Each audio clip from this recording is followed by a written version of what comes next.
श्रीवामनस्तोत्रम् पयोव्रतस्य महात्म्यम् दर्शितुं यो यवातरत् वन्दे तं सच्चिदानन्दम् वामनं विष्णुरूपिणम् अहं भक्तवसोऽम्येत दर्शितुं योदिते सुतः वन्दे तं सच्चिदानन्दम् वामनं विष्णुरूपिणम् पद्भ्यां व्याप्तं हि त्रैलोक्यं माहात्म्यं स्वं व्यदर्शयत् वन्दे तं सच्चिदानन्दम् वामनं विष्णुरूपिणम् महत्त्वेऽपि महान् यद्वदरीयान्यो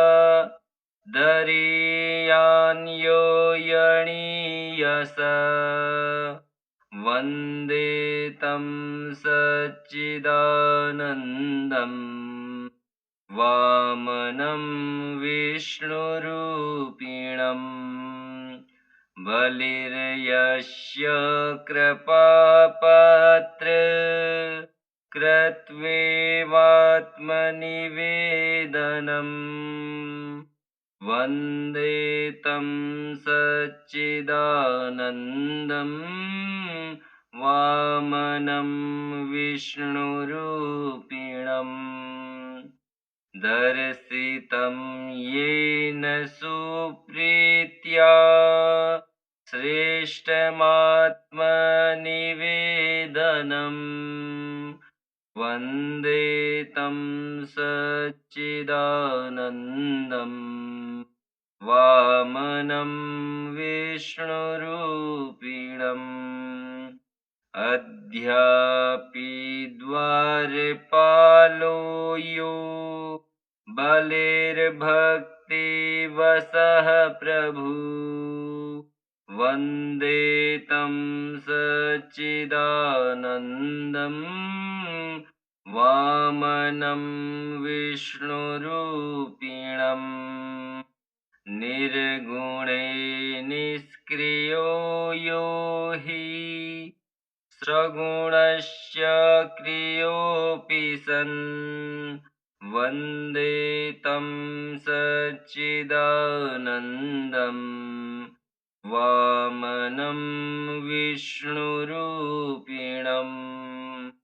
पयोव्रतस्य महात्म्यम् दर्शितुं यो यवातरत् वन्दे तं सच्चिदानन्दम् वामनं विष्णुरूपिणम् अहं भक्तवसोऽम्येत दर्शितुं योदिते सुतः वन्दे तं सच्चिदानन्दम् वामनं विष्णुरूपिणम् पद्भ्यां व्याप्तं हि त्रैलोक्यं माहात्म्यं स्वं व्यदर्शयत् वन्दे तं सच्चिदानन्दम् वामनं विष्णुरूपिणम् महत्त्वेऽपि महान् यद्वदरीयान्यो यणीयस वन्दे तं सच्चिदानन्दम् वामनं विष्णुरूपिणम् बलिर्यस्य कृपापात्र कृत्वेवात्मनिवेदनम् वन्दे तं सच्चिदानन्दं वामनं विष्णुरूपिणम् दर्शितं येन सुप्रीत्या श्रेष्ठमात्मनिवेदनम् वन्दे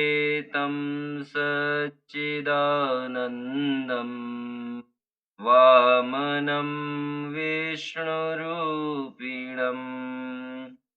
अद्यापि द्वारपालो यो बलिर्भक्तिवशः प्रभु वन्दे तं सच्चिदानन्दम् वामनं विष्णुरूपिणम् निर्गुणे निष्क्रियो यो हि सगुणस्य क्रियोऽपि सन् वन्दे तं सच्चिदानन्दम् वामनं विष्णुरूपिणम् पयोव्रतस्य माहात्म्यम् दर्शितुं यो यवातरत् वन्दे तं सच्चिदानन्दम् वामनं विष्णुरूपिणम् अहं भक्तवशोऽम्येत दर्शितुं योदिते सुतः वन्दे तं सच्चिदानन्दम् वामनं विष्णुरूपिणम् पद्भ्यां व्याप्तं हि त्रैलोक्यं माहात्म्यं स्वं व्यदर्शयत् वन्दे तं सच्चिदानन्दम् वामनं विष्णुरूपिणम् महत्त्वेऽपि महान् यद्वदरीयान्यो यणीयस वन्दे तं सच्चिदानन्दम् वामनं विष्णुरूपिणम् बलिर्यस्य कृपापात्र कृत्वेवात्मनिवेदनम् वन्दे तं सच्चिदानन्दम् वामनं विष्णुरूपिणम् दर्शितं येन सुप्रीत्या श्रेष्ठमात्मनिवेदनम् वन्दे तं सच्चिदानन्दम् वामनं विष्णुरूपिणम् अद्यापि द्वारपालो यो बलिर्भक्तिवशः प्रभु वन्दे तं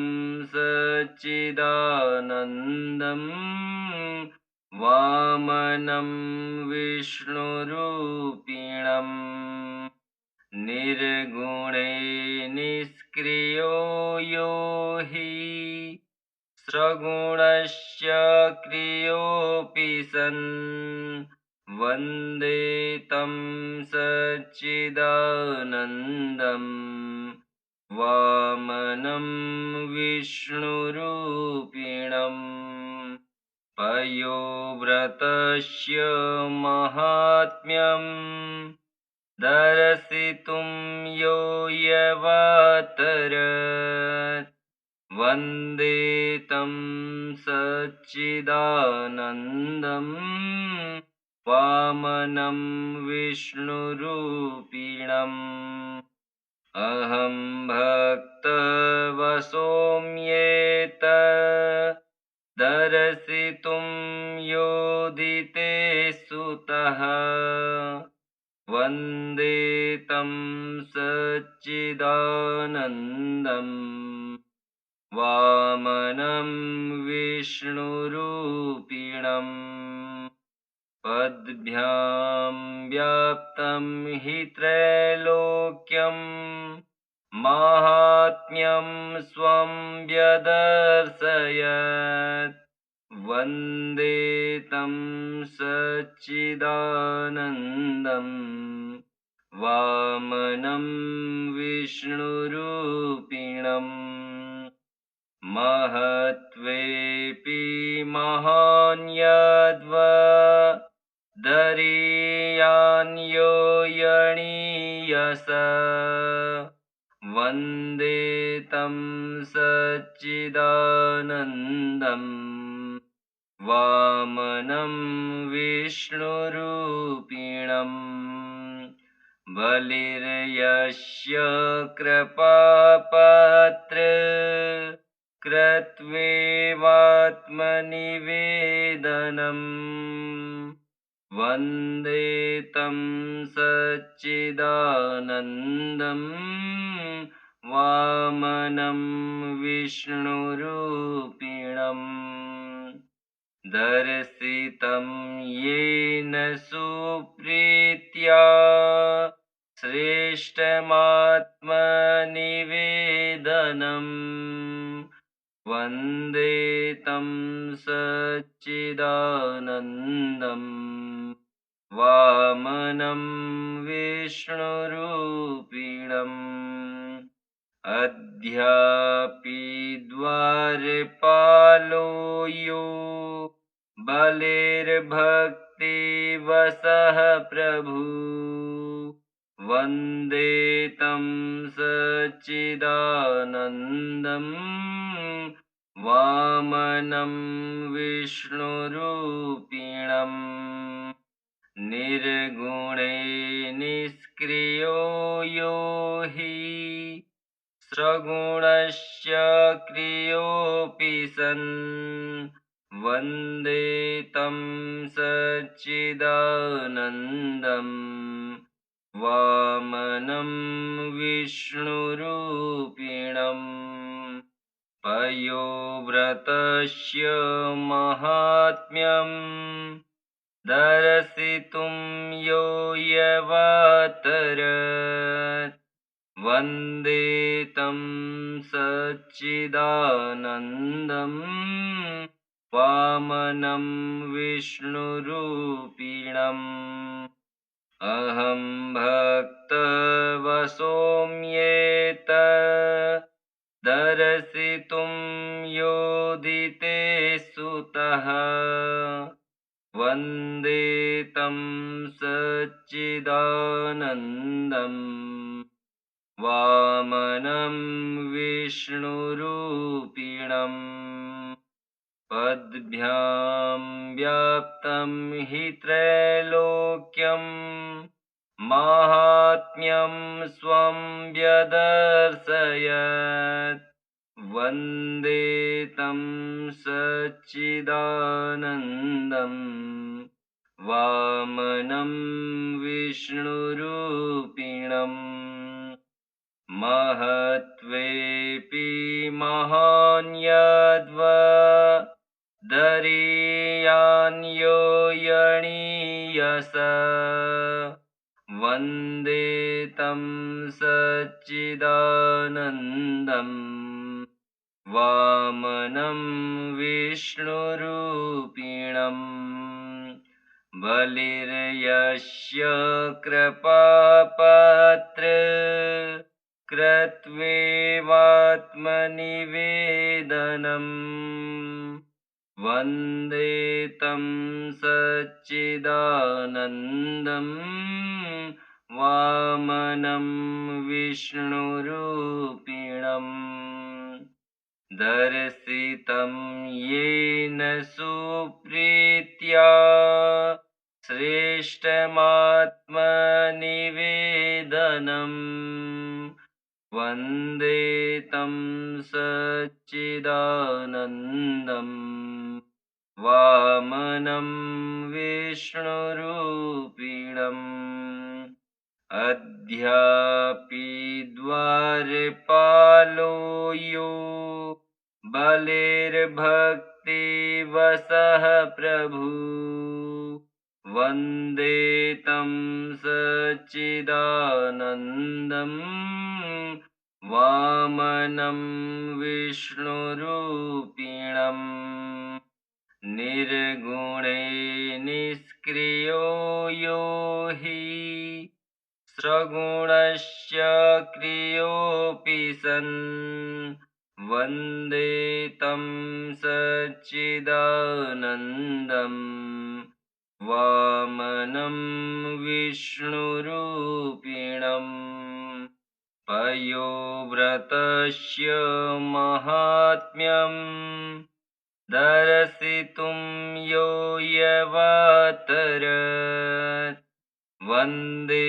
तं सच्चिदानन्दम् वामनं विष्णुरूपिणम् अहं भक्तवशोऽम्येत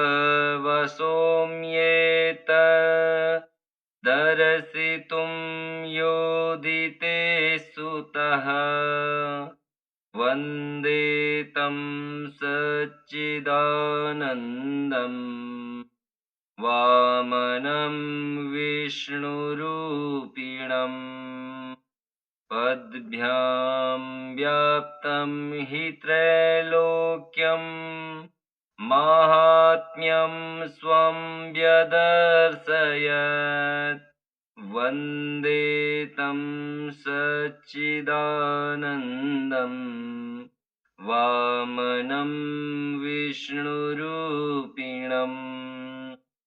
महत्त्वेऽपि महान् यद्वदरीयान्यो यणीयस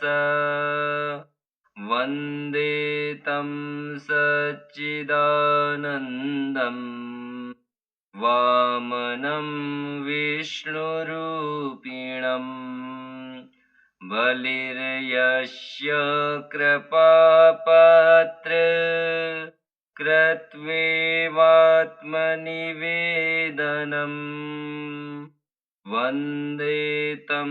सच्चिदानन्दम् वामनं विष्णुरूपिणम् दर्शितं येन सुप्रीत्या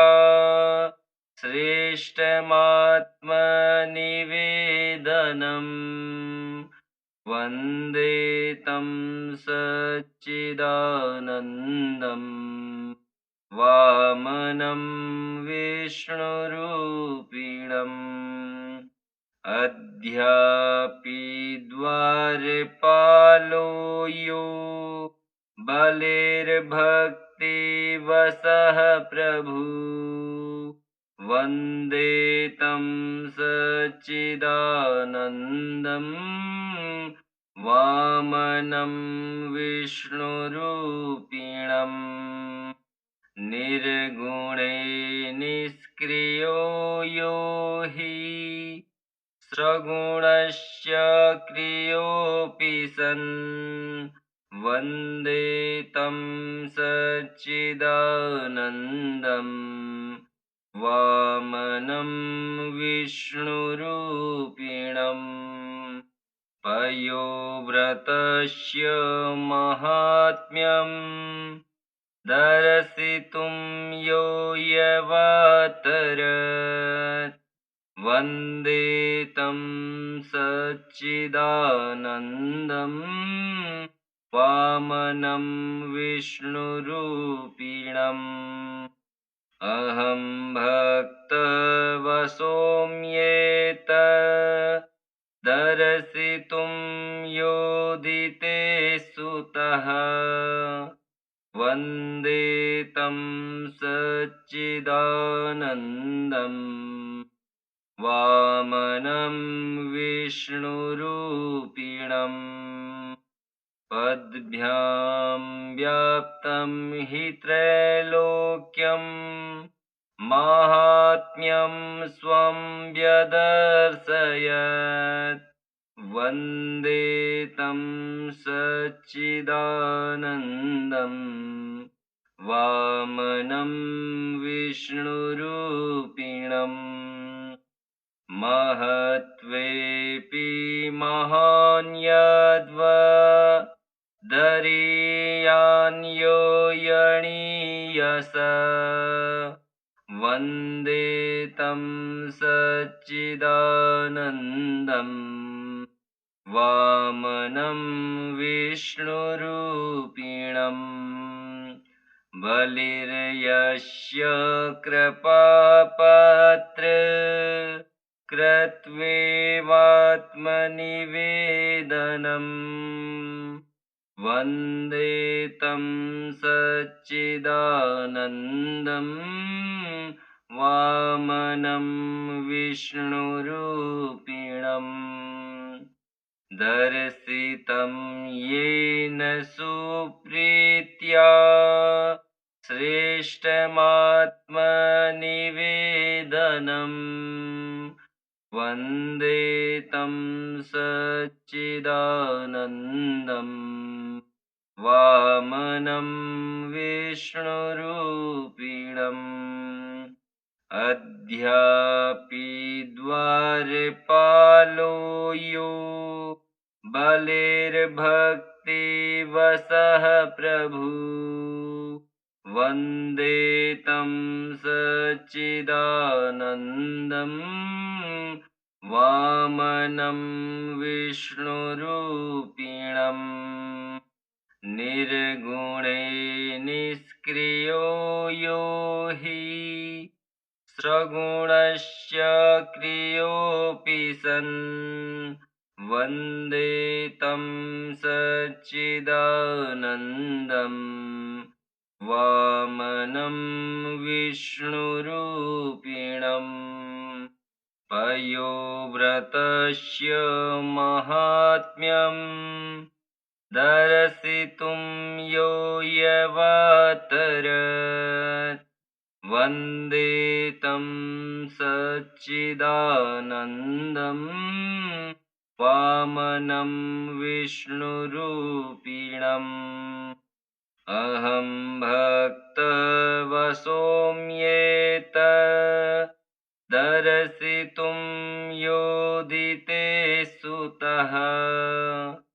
वन्दे तं सच्चिदानन्दम् वामनं विष्णुरूपिणम् पद्भ्यां व्याप्तं हि त्रैलोक्यं माहात्म्यं स्वं व्यदर्शयत् वन्दे तं सच्चिदानन्दम् वामनं विष्णुरूपिणम् महत्त्वेऽपि महान् दरीयान्यो यणीयस वन्दे तं सच्चिदानन्दम् वामनं विष्णुरूपिणम् बलिर्यस्य कृपापात्र कृत्वेवात्मनिवेदनम् वन्दे तं सच्चिदानन्दम् वामनं विष्णुरूपिणम् दर्शितं येन सुप्रीत्या श्रेष्ठमात्मनिवेदनम् वन्दे तं सच्चिदानन्दम् वामनं विष्णुरूपिणम्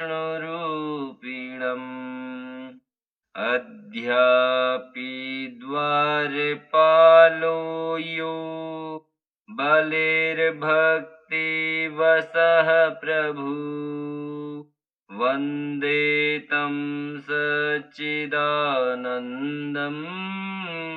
वामनं विष्णुरूपिणम् निर्गुणे निष्क्रियो यो हि सगुणस्य क्रियोऽपि सन् वन्दे तं सच्चिदानन्दम् वामनं विष्णुरूपिणम् पयोव्रतस्य माहात्म्यम् दर्शितुं यो यवातरत् वन्दे तं सच्चिदानन्दम् वामनं विष्णुरूपिणम् अहं भक्तवशोऽम्येत दर्शितुं योदिते सुतः वन्दे तं सच्चिदानन्दम् वामनं विष्णुरूपिणम् पद्भ्यां व्याप्तं हि त्रैलोक्यं माहात्म्यं स्वं व्यदर्शयत् वन्दे तं सच्चिदानन्दम् वामनं विष्णुरूपिणम् महत्त्वेऽपि महान् दरीयान्यो यणीयस वन्दे तं सच्चिदानन्दम् वामनं विष्णुरूपिणम् बलिर्यस्य कृपापात्र कृत्वेवात्मनिवेदनम् वन्दे तं सच्चिदानन्दम् वामनं विष्णुरूपिणम् दर्शितं येन सुप्रीत्या श्रेष्ठमात्मनिवेदनम् वन्दे तं सच्चिदानन्दम् वामनं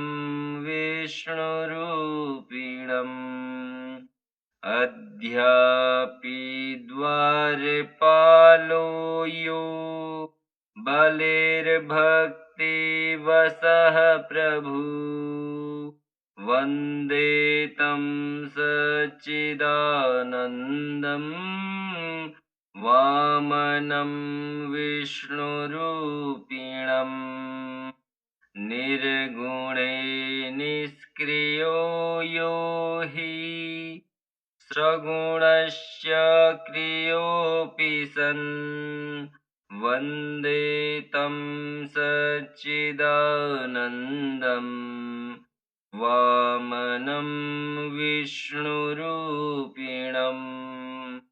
पयोव्रतस्य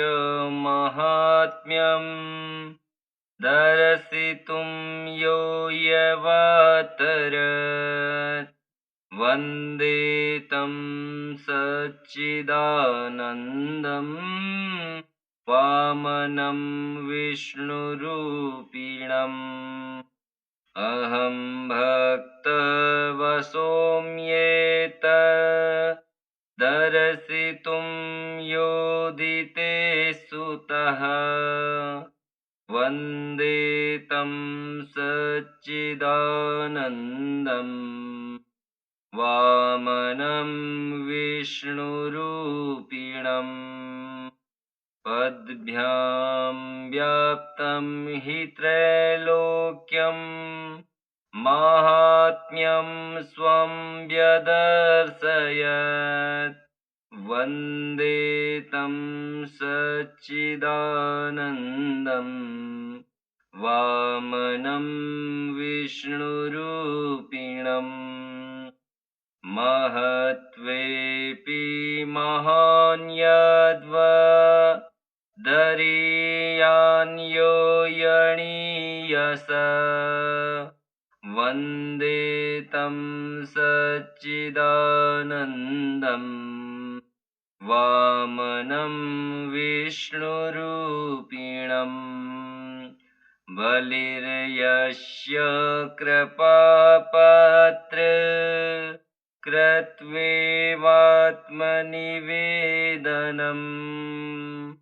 वन्दे तं सच्चिदानन्दम्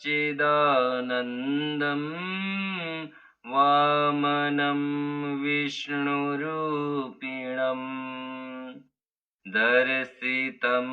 येन सुप्रीत्या श्रेष्ठमात्मनिवेदनम् वन्दे तं सच्चिदानन्दम् वामनं विष्णुरूपिणम् अद्यापि द्वारपालो यो बलिर्भक्तिवशः प्रभु वन्दे तं सच्चिदानन्दम् वामनं विष्णुरूपिणम् निर्गुणे निष्क्रियो यो हि सगुणस्य क्रियोऽपि सन् वन्दे तं सच्चिदानन्दम् वामनं विष्णुरूपिणम् पयोव्रतस्य माहात्म्यम् दर्शितुं यो यवातरत् वन्दे तं सच्चिदानन्दम् वामनं विष्णुरूपिणम् अहं भक्तवशोऽम्येत दर्शितुं योदिते सुतः वन्दे तं सच्चिदानन्दम् वामनं विष्णुरूपिणम् पद्भ्यां व्याप्तं हि त्रैलोक्यं माहात्म्यं स्वं व्यदर्शयत् वन्दे तं सच्चिदानन्दम् वामनं विष्णुरूपिणम् महत्त्वेऽपि महान्यद्वदरीयान्यो यणीयस वन्दे तं सच्चिदानन्दम् वामनं विष्णुरूपिणम् बलिर्यस्य कृपापात्र कृत्वेवात्मनिवेदनम् वन्दे तं सच्चिदानन्दम् वामनं विष्णुरूपिणम् दर्शितं येन सुप्रीत्या श्रेष्ठमात्मनिवेदनम् वन्दे तं सच्चिदानन्दम् वामनं विष्णुरूपिणम् अद्यापि द्वारपालो यो बलिर्भक्तिवशः प्रभु वन्दे तं सच्चिदानन्दम् वामनं विष्णुरूपिणम् निर्गुणे निष्क्रियो यो हि सगुणस्य क्रियोऽपि सन् वन्दे तं सच्चिदानन्दम् वामनं विष्णुरूपिणम् पयोव्रतस्य माहात्म्यम् दर्शितुं यो यवातरत् वन्दे तं सच्चिदानन्दम् वामनं विष्णुरूपिणम् अहं भक्तवसोऽम्येत दर्शितुं योदिते सुतः वन्दे तं सच्चिदानन्दम् वामनं विष्णुरूपिणम् पद्भ्यां व्याप्तं हि त्रैलोक्यं माहात्म्यं स्वं व्यदर्शयत् वन्दे तं सच्चिदानन्दम् वामनं विष्णुरूपिणम् महत्त्वेऽपि महान् यद्वदरीयान्यो यणीयस वन्दे तं सच्चिदानन्दम् वामनं विष्णुरूपिणम् बलिर्यस्य कृपापात्र कृत्वेवात्मनिवेदनम् वन्दे तं सच्चिदानन्दम् वामनं विष्णुरूपिणम् दर्शितं येन सुप्रीत्या श्रेष्ठमात्मनिवेदनम् वन्दे तं सच्चिदानन्दम् वामनं विष्णुरूपिणम् अद्यापि द्वारपालो यो बलिर्भक्तिवशः प्रभु वन्दे तं सच्चिदानन्दम् वामनं विष्णुरूपिणम् निर्गुणे निष्क्रियो यो हि सगुणस्य क्रियोऽपि सन् वन्दे तं सच्चिदानन्दम् वामनं विष्णुरूपिणम् सद्गुरु भगवान श्रीधर स्वामी महाराज विरचितम् श्रीवामन स्तोत्रम् श्रीविष्णोर्पणमस्तु। ॐ श्रीवामनदेवाय नमः।